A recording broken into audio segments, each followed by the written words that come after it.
Hey everybody, we're going to continue the session 2 of the 2016 Mcas. If you've been following along, there's a PDF in the video description. You try this out and then you can watch the video to see how you did. Yeah, so that's the plan. This is the calculator session, so if you want to use a calculator you can. Let's get right to it. I'm going to try to finish it today, see if we can do it. A flying disc in the shape of a circle has a circumference of 8 pi inches. What is the radius of the flying disc? So let's look at the let's look at the circle, I guess. So circumference of 8 pi, so c equals 8 pi. And we're looking for the radius. Let's look at our formula sheet. So here's our formula sheet. So circumference is right here, 2 pi r. So 2 pi r. So r would be 4. So if I say 8, let me just so I can see everything here. If I say 8 pi is equal to 2 pi r, and we're solving for r, I can divide by 2 pi. These would cancel. This would cancel. 8 divided by 2 is 4, so r would be 4. So the radius would be a, 4 inches. Okay. Jake measured the dimensions of a rectangular picture frame to the nearest inch. He found that the height was 16 inches and the width was 10 inches. Based on Jake's measurements, which of the following statements could be true? All right, so we rounded these, okay? So 16, h is 16, the width is 10. So nearest inch would be 15.5 to 16.4, and then 9.5 to 10.4. That's the range. Okay, the actual width of the picture frame was 9.4. Nope, that's too low. The actual height was 16.5. Nope, that's too high. The actual perimeter is 50. The actual area is, okay, so perimeter, let's see if we can get that to work. So let's take the highest. And the highest here. Okay, so let's figure this out. So 16.4 plus 16.4 plus 10.4 plus 10.4. Okay, so the highest it could be is 53.6.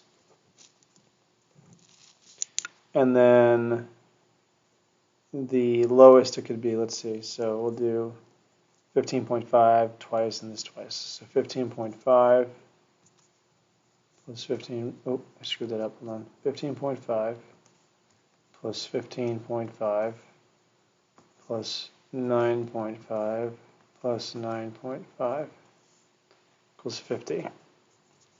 So 50 is as low as it can get. So that could work. The actual area. So let's take the two highest and multiply them together because area is length times width. So 16.4. I think this is actually too high. 0.4 times 10.4. Excuse me. Yeah, this is too high. It can't get that high. So the actual perimeter is the 1. So you have to be able to round these. Like you have to know the range. If you can draw the range out like the way I did it, this problem becomes pretty trivial. Okay. So 33. Zoom out a little bit. A doctor randomly selected patients from different age groups. He compared the relationship between X, the age in years, and Y, the height in inches. Okay. So this is how old they are, this is how tall they are. The scatter plot below shows the doctor's data. Okay. Each one of these dots represents a different person, different patient. Philip is a 15-year-old patient who has the height of 75 3/4 inches based on the line of best fit. What is the approximate difference of Philip's height and the expected height for, okay, so the expected height is the line of best fit. Let's see where his is. So 15 is here, 75.75. So 75 is here, it's like right about there. Okay, so what's the difference? So in other words, how far off the chart is it? So the chart looks like it's right around 67, 68. Roughly, and they did 75, so it was rounded to 76. It's about 8 or 9 inches off. Yeah, Yeah, this is 9, but 8 or 9. Yeah, that works. B. Okay, number 34. So that one just really you have to understand what line of best fit represents. Pretty much. That's about it for that one. The diagram below shows angle GHI inscribed. This is the angle right here. GHI inscribed in a circle. Inscribed is when you have the vertex located on the circle. The measure of GI, arc GI, which is right here, is 80 degrees. What is the measure of GHI? So an inscribed angle is half the measure of the corresponding arc. So if this is 80 degrees, this would be half of that. That'd be 40 degrees, which is A. Okay. 35. Sylvia made a scatter plot to compare the mean low temperatures, the average low temperatures in degrees Fahrenheit, and the latitudes in degrees north. So basically where these places are and then their temperatures during the month of January. She approximated the line of best fit as a slope of -1. So the line of best fit should be going down from left to right. Which of the following could be the scatter plot she made? So let's look at the ones that don't have negative. So this is out, it's positive. This is no slope. This has no correlation. This is the only one with a negative one, so it has to be D. So as long as you understand what rate of change is and how it relates to line of best fit, that problem should be easy peasy. Okay. What do we have here? 1, 2. I don't know if we're going to get through all these. We're going to try. This might be one of the longer videos, but I have time, I think. When's this period end? We go till 12:37. Yeah, I should be able to do that. Okay. Number 36. A construction contractor received 2 deliveries of building supplies from a lumber yard. The 2 deliveries included 10 boxes of nails, which cost a total of $110. Okay. Write and solve an equation to determine N, the cost in dollars of 1 box of nails. Okay, so part A, we know that 10 boxes were ordered, so 10, and N stands for number of 1 box. Okay, so 10N equals $110. So we're going to solve for N. It's a 1-step equation. And it's going to be 11. It's $11 a box. Okay, easy peasy. The table below shows the number of sheets of plywood, trim boards, and boxes of nails delivered. And the total cost. Okay, so we know boxes of nails are $11 a box. Using your answer from part A and the information from the table, create a system of equations that can be used to determine X, the cost in dollars of 1 sheet of plywood, and Y, the cost in dollars of 1 trim board. So we're just creating the system, we're not solving it. Okay, so this is X, this is Y, and this we just multiply by 11, so this would be 55 times 11. So 55, that's going to be what we put there. Okay, so 6X, right, plus 40Y plus 55 equals 609. Then the other one's going to be 8X plus 20Y plus 55 equals 527. So we created the system. I'm assuming the next part's on how to solve it. Determine the cost in dollars of 1 sheet of plywood. So we're looking for what X is equal to, and the cost in dollars of 1 trim board. So we're going to solve for X and Y. All right. So we're going to use the system of equations. So let's start over here. So 6X plus 40Y plus 55 equals 609. 8X plus 20Y plus 55 equals 527. Okay. So we can do substitution or elimination. I'm going to use elimination because I know I can get rid of the Y. I'm going to zoom in here. I can eliminate the Y's pretty quickly here. I'm going to multiply this bottom equation by -2, and that'll make this equal -40.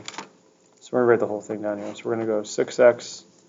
I should have written here at side, but oh well. 6X plus 40Y plus 55 equals 609.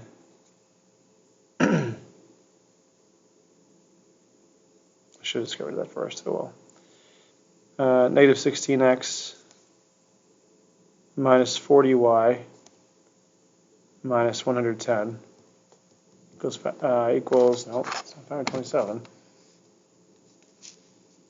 Oops, 5 times 2, yeah. And then 527 times 2, negative 1,054. Okay. So now we combine these together. So this will be negative 10x. This cancels out. This is negative 55. And this is going to be negative what? Let's see, minus 609. Negative 445. We're going to add 55 to both sides. So negative 390. 10x. And divide by our coefficient, which is negative 10. So x is going to be $39. So it's $39 to purchase 1 sheet of plywood. Now we need y. So we're going to go ahead, we can pick either one. I'll do the top one. So we're going to plug in our x value here. So 6x plus 40y plus 55 equals 609. We're going to plug in our x value. So 6 times 39 plus 40y plus 55 equals 609. And we just solve this algebraically. So we're going to do 6 times 39. 6 times 39, 234 plus 40y plus 55 equals 609 plus 55. So 40y plus 289 equals 609. Subtract that from 609, 320. Let's write that down so we know what we did here. 289, 320. So 40y equals 320. And divide by our coefficient. Oops. This should be $8, I think. It should be $8 for a piece of trim board. Let's just check this, make sure this works. So we have our x and our y. So we have 39 and 8. So let's see if this works. So 6 times 39 plus 40 times 8 equals, plus 55 equals 609. That plus 55 is screwing me up. And then we'll do the bottom one too here. So we got 8 times 39 plus 20 times 8 plus 55 equals 527. Let's just make sure this works. So 6 times 39, 234. 40 times 8 is 320 plus 55. Let's see if that works. 234 plus 320 plus 55. Yep, so that one works. Let's try this one. So 8 times 39, 393 plus 160 plus 55. Does that equal 527? Let's find out. Plus 160. Oop, I screwed that up. 393 plus 160 plus 55.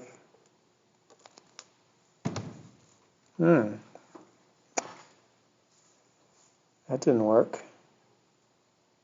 Let's see. Try that again. 8 times 39 equals 312. I must put the wrong number in. 312 plus 160. 160 plus 55.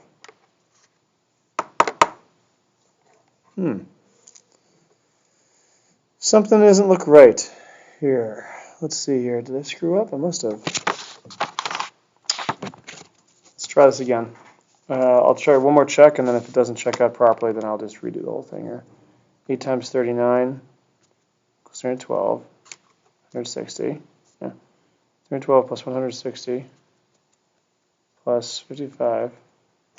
527. Okay, I must have made a mistake when I put the button in there. It did work. Okay, good.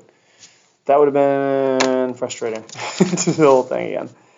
All right, so we know that this would be First part was 11.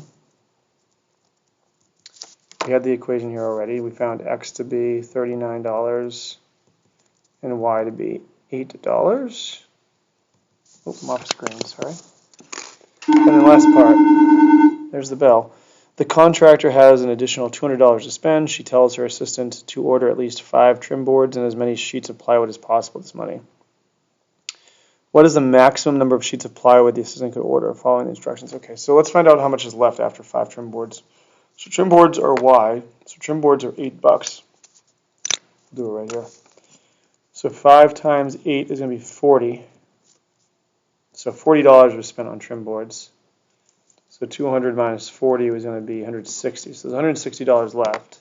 And then how many more sheets of plywood can they order? So the plywood is 39 per, so 160 divided by 39 is going to be 4 point something, I believe. Let's see. 160. Ooh, 160 divided by, oh, that's not divided by, 160 divided by 39. 4 and some change, yeah. So 4 sheets. Because you can't order, 1/10 of a sheet. There you go. All right, so I think part C was actually the more difficult part of that problem than D, which is weird. Usually the most difficult part's the last one. All right, a lot of work on that one, though. So this can take a little while. Let's zoom out here. 37. Members of a gym recorded the number of sit-ups they did in 1 minute. The results are shown on the line below. Okay, there's a frequency table here. Which of the following histograms best represents the data? So we're going to check each one. So 25 to 26, there's 2. That one's good. Actually, I guess, we could do? We could just write the things here, the actual number. So 25, 26, there's 2. 27 to 28, there should be 5. 29 to 30 should be 10. Yep. 31 to 32, there should be 7. And then 33 to 34, there should be 5. And then 35 to 36 should be 1. Okay. Should be 2, 5, 10, 7, yeah. That should be right. So 2, yep. 5, yep. 10, yep. 7, yep. 5, yep. 1. This is looking good. Let's check the others. Nope. 25 is out. 2, yep. 5, yep. That's too many. 14. Yep. And this one, none of them go to 10. That one's obviously out. So yeah, has to be A. Okay. Excuse me. 38. A right circular cone. Excuse me. A right circular cone and its dimensions are shown in the diagram below. Okay, which of the following is closest to the volume of a cone? So for that, we're going to go to our formula sheet. We're looking for volume of a cone, which is right here. So V equals 1/3 pi r squared h. So I'm going to write that down here. So V equals 1/3 pi r squared h. Okay. Well, interesting. I can't tell if this is the diameter of the radius. I'm going to assume that's the diameter. So the height is 9. So V equals 1/3 pi. I don't know what r is, but I know h is 9. I'm going to go ahead and assume that that's the diameter. Okay, that 7 is actually the diameter, not the radius. So 3.5 would be the radius. So 3.5 squared.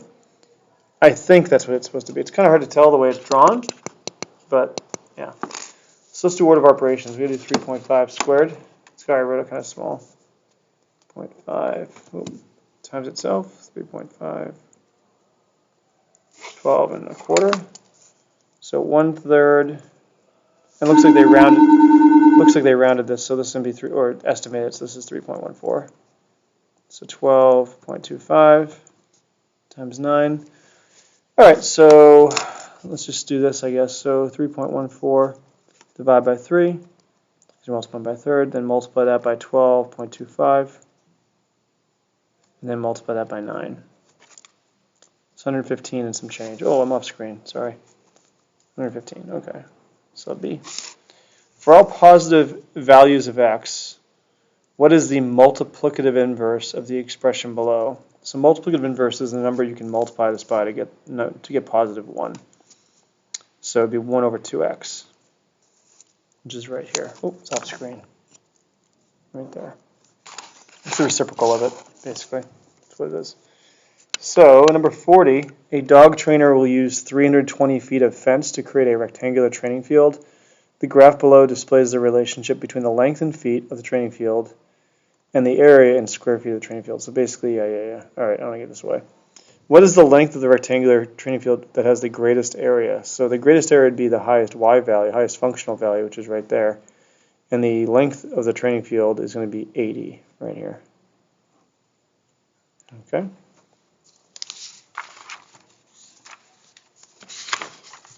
Okay. Do I have a piece of scrap paper for this one? I think we're going to need some scrap paper. What do we got? Yeah, I got some. Good. Okay. Table below shows a distribution of eye color and hair color for 60 students in the course, in the A course. All right, so here we go. Get the hair color and the eye color matched up. How many students in the course have brown hair? So brown hair is here. So we just add up this column. So 16, 19, 20. What fraction of the students with blonde hair have hazel eyes? So blonde hair is here, so let's add up the total. So 6 plus 3 is 9, 12, 14. So 14 is the denominator. And how many of them have hazel eyes? So 2. So 2 over 14, or let's simplify that, 1/7. Okay. What percentage of all students have both green eyes and red hair? So remember, the total students is 60, so that's our denominator. And both green eyes and red hair. So there's 3 students that have that combination. So 3 out of 60. And let's simplify that. This will be 1/20th, or 5%. Okay, last part. What percentage? I almost screwed that up. So we need to convert that to a percentage, which I did, but it's 5%. How do I get 5%? Well, I'll look at 1/20th, right? Convert that to a decimal, and you're going to get 0.05. And convert that to a percentage, and it's 5% because you multiply that by 100. So 5%. I'm glad I reread that. You'd think I would have saw that one all bold, right? What percentage of all students have green eyes or red hair? Okay, so green eyes is all these. So 4, 7, 10, 13. And then these, but don't double count it. So we've already counted this 3. So 2, 4, 6. So 2, 4, 6, 10, 13, 16, 19. Yep. So 19 students have either green hair or red hair. Sorry, green eyes or red hair. And 19 out of 60. We can't simplify that, so we can convert that to a percentage though. So 19 over 60. Then multiply that by 100, so it's roughly 32%, or right around 1/3. Okay, that one's not nearly as bad as the system of equations one. Okay, last one. All right, here we go. A wooden cube with an edge length of 3 inches is composed of 6 congruent right square pyramids. Oh, interesting. So each one is the base of a pyramid. Interesting. The cube in one of the pyramids is shown in the diagram below. What is the volume in cubic inches of the entire cube? Okay, so let's go to our formula sheet. Volume, cube is V is equal to S to the 3rd power, which is the length of the edge. This is our S. So V equals 3 cubed, which is 27, because 3 times 3 times 3 is 27.